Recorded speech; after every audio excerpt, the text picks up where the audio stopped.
Hello పిల్లలు, ఈరోజు మనము నదుల గురించి తెలుసుకుందాం. మనందరికీ తెలుసు, నదులు మనకు ఎంత ముఖ్యమైనవో. మన భారతదేశంలో పొడవైన నదులు చాలా ఉన్నాయి.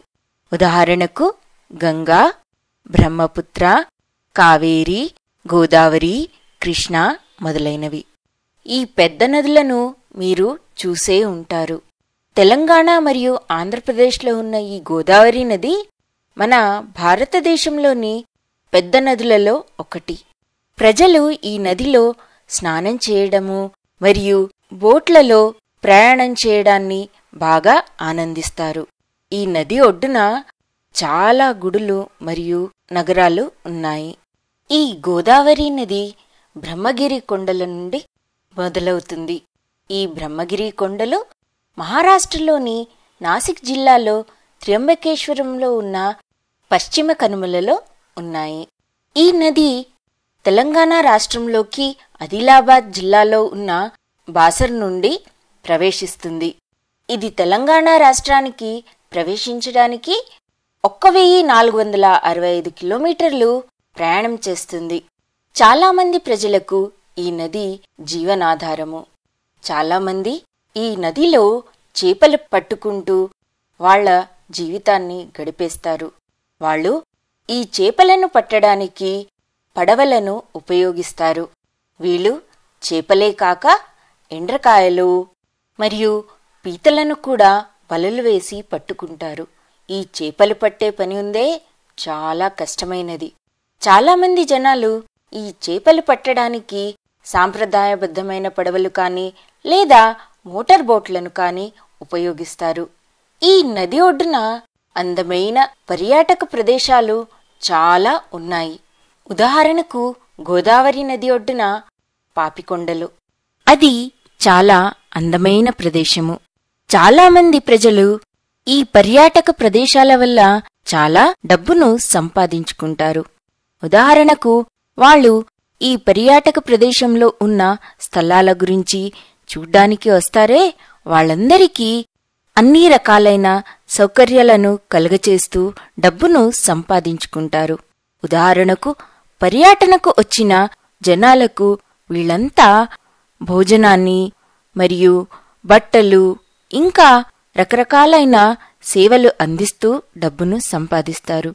మరియు ఆ ప్రదేశం యొక్క విశిష్టత ఏంటో లేదా ప్రత్యేకత ఏంటో తెలియజేస్తారు. ఇలాంటి పెద్ద పెద్ద నదులపైన ఆనకట్టలు కడతారు.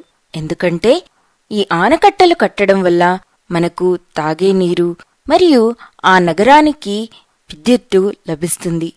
అలానే వ్యవసాయానికి కూడా ఈ నీరు ఉపయోగపడుతుంది. ఈ గోదావరి నదిపైన మొదటి ఆనకట్ట గంగాపూర్ అనే ఊరిలో కట్టారు. గంగాపూర్ దగ్గర కట్టిన ఈ ఆనకట్ట నాసిక్ మరియు త్ర్యంబకేశ్వరం నగరాలకి తాగే నీటిని అందిస్తుంది. ఈ నదిపైన జయక్వాడి, శ్రీరామ్ నగర్, ధవళేశ్వరం వద్ద ఇంకా వేరే ఆనకట్టలు కట్టబడ్డాయి. ఇవన్నీ ఆనకట్టలు మహారాష్ట్ర, తెలంగాణ, ఆంధ్రప్రదేశ్ ఇవన్నీ ప్రదేశాలలో లక్షలాది వ్యవసాయపు భూములకు నీటిని అందిస్తాయి మరియు వరదల బారి నుండి కాపాడుతాయి. ఈ నదుల ఒడ్డున చాలామంది ప్రజలు నివసిస్తూ ఉంటారు. వీళ్లంతా తాగడానికి, వ్యవసాయానికి మరియు పరిశ్రమలకు మొదలైన వాటికి ఈ నీటిని ఉపయోగిస్తారు. మనకు ఈ పెద్ద పెద్ద నదుల ఒడ్డున చాలా పురాతనమైన మరియు ఆధునికమైన నగరాలు మరియు చిన్న చిన్న పట్టణాలు, ఊళ్ళు చాలా ఉన్నాయి. ఉదాహరణకు ఈ గోదావరి నది ఒడ్డున నాసిక్. ఈ పెద్ద పెద్ద నదులు ఉదాహరణకు గంగా, గోదావరి, కావేరి మొదలైన వాటి నది ఒడ్డున మనకు ఆధ్యాత్మికము మరియు మన సంస్కృతికి కేంద్రాలైన పట్టణాలు చాలా ఉన్నాయి.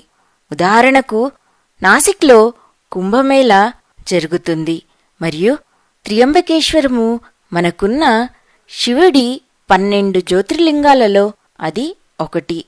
పైథాన్ అనేది శాతవాహనుల ఒక రాజ్యాంగము. ఇవే కాకుండా ఇంకా చాలా అందమైన గుడులు కూడా ఉన్నాయి. ఉదాహరణకు మన గోదావరి నది ఒడ్డున భద్రాచలం గుడి. ఈ రోజులలో ఈ నదులన్నీ చాలా ప్రమాదాల్లో ఉన్నాయి. ఉదాహరణకు భద్రాచలంలోని పేపర్ మిల్లు మరియు నాందేడ్ మరియు ఔరంగాబాద్లో ఉన్న పరిశ్రమలు ఈ గోదావరి నదిలో చాలా రకమైన వ్యర్థ పదార్థాలను వేయడం వల్ల ఈ నదులు కలుషితమవుతున్నాయి. అంతేకాకుండా ఈ ఊళ్లలోని మురికినీరు మరియు పెద్ద పెద్ద నగరాల్లోని మురికినీరు కూడా ఈ నదులలోకే వెళ్తున్నాయి. మనకు తక్కువ వర్షాలు పడ్డప్పుడు ఈ గోదావరి నదిలో చాలా తక్కువ నీళ్లు ఉంటాయి.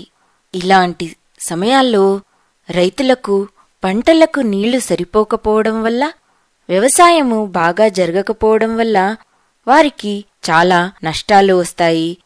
వాటి వల్ల వాళ్ళు కష్టాలు ఎదుర్కోవాల్సి ఉంటుంది. ఇంకోవైపు చూస్తే ఒకవేళ పెద్ద పెద్ద వానలు పడ్డాయనుకోండి, అప్పుడు వరదలు వచ్చేస్తాయి. కాని ఈ నదులు లేకుండా మనం నాగరికంగా అభివృద్ధి చెందలేము. గోదావరి లాంటి నదులు మనకు చాలా చాలా అవసరం. ఎందుకంటే అవి మనకు త్రాగే నీటిని, విద్యుత్తును మరియు ఎంతోమంది ప్రజలకు జీవనాధారాన్ని అందిస్తాయి. అందుకే మనము ఈ నదులను పరిరక్షించాలి, వీటిని శుభ్రంగా ఉంచాలి. ఇప్పటికీ ఇంతే. బాయ్ బాయ్ పిల్లలు.